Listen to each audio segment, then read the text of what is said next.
David Ingleby for Dingo Servo Mounts. I want to talk you through a little bit of the dilemma about magnet clips, which I'm sure you've seen, especially if you visited one of my stands. It's been quite a long saga as we've been developing things, and want to just bring you up to date with where we are right now. Initially, this orange one was the first clips that we made, and you may well have seen this particular unit on the shows demonstrating how well it works. The problem is that this original one has got a few snags. The first snag that came in was when we started making the mini mounts, and then we found that that was too wide to fit on there, so we developed a brown one which was slightly narrower. It works exactly the same way as the orange one, but yeah, it was an improvement. However, the biggest problem with both the orange and the brown ones was that if you pull the pin out that drove your signal, in other words, if you wanted to take your signal off the layout for transport, the two magnets clamped together, and the only way to sort that out was to basically take the whole clip apart and take the magnets out. And so we try to find a way around that, and the next one that came into play was the purple one, and you may have seen this on a show. With this one, the slot is open and the magnet sits on there, so it would be easy to take it out, and also if there was a problem you could always come in there with a pair of side cutters and take the magnet out. This didn't prove terribly popular, I think mainly because the chances of that magnet falling off in transport and generally during operations didn't quite work the way we'd anticipated. Again, there's always this problem of how you take a signal off without destroying the magnets. The next development was a fairly recent one, which was the roller magnet, which you may have seen the video for. This one works really well, and you can pull the pin out and you can just slide it back in again.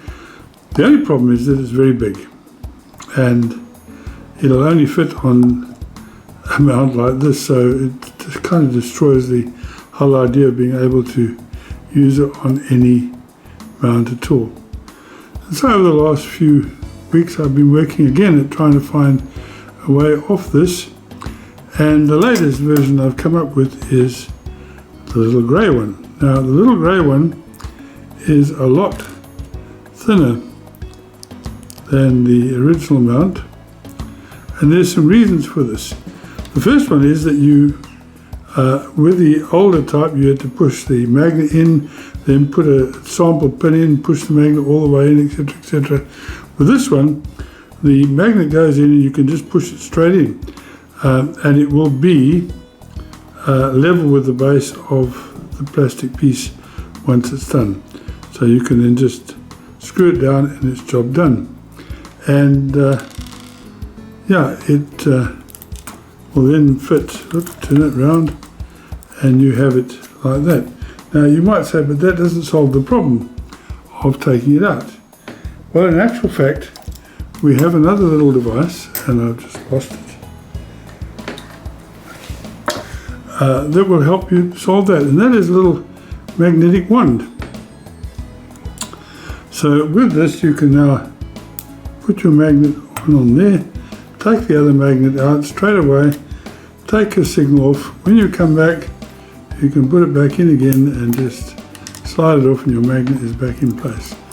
So although you have to take your magnet off before you move the signal, at least there's a way of taking it off safely and securely, and that will save the problem. As I say, also it is a lot thinner, so when we devise new mounts, we'll find, like with the proposed new dual signal, whereas before with the older magnets they would have crashed into each other. Now with this one we can go back to a standard magnet, and with the grey one they won't crash into each other. There'll be enough space for them to slide past each other. And so I'm thinking that maybe we've reached the ultimate of our magnet clip, and yeah, you never know, it might still develop further, but I think for now that's pretty much where we are. This is David Dingleby for Dingo Servo Mounts, and thank you for watching.